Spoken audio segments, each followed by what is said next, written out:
द्वारका शहर वो स्थान है जहाँ 5000 साल पहले भगवान कृष्ण ने द्वारका नगरी बसाई थी। जिस स्थान पर उनका निजी महल और हरिगृह था, वहाँ आज द्वारकाधीश मंदिर है। इसलिए कृष्ण भक्तों की दृष्टि में यह एक महान तीर्थ है। वैसे भी द्वारका नगरी आदि शंकराचार्य द्वारा स्थापित देश के चारों धाम में से एक है। ये श्राप भी द्वारका के विनाश का एक बड़ा कारण बना। इन दोनों श्रापों के कारण यदुवंश में आपसी फूट और झगड़े शुरू हो गए, जिससे वे एक दूसरे को मार बैठे।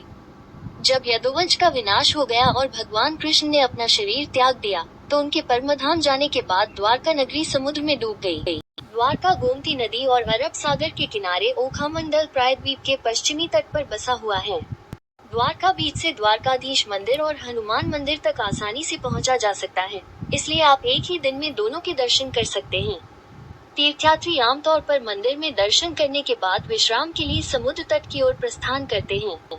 एक जलमग्न पुरातत्वविद के नेतृत्व में अगली खुदाई के दौरान कई प्राचीन कलाकृतियां मिली, साथ ही प्राचीन द्वारका के जलमग्न अवशेष भी मिले।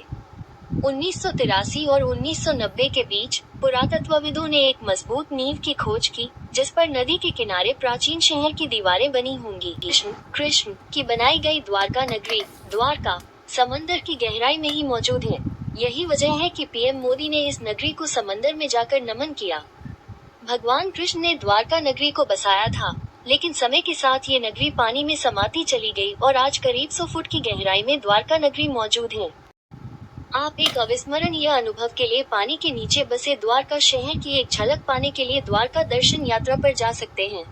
द्वारका घूमने के लिए सिर्फ एक दिन का समय है, तो आप श्री द्वारकाधीश मंदिर और श्री कृष्ण मंदिर, तुलामंदिर, गोमती घाट, द्वारका घूम सकते हैं। पर द्वारका से बाहर घूमने की सोची तो समय ज्यादा लग सकता है। प्रधानमंत्री नरेंद्र मोदी ने रविवार को गुजरात के पंचकुही तट पर स्कूबा डाइविंग की और भगवान कृष्ण की प्राचीन द्वारका नगरी के जलमग्न दर्शन करते हुए प्रार्थना की।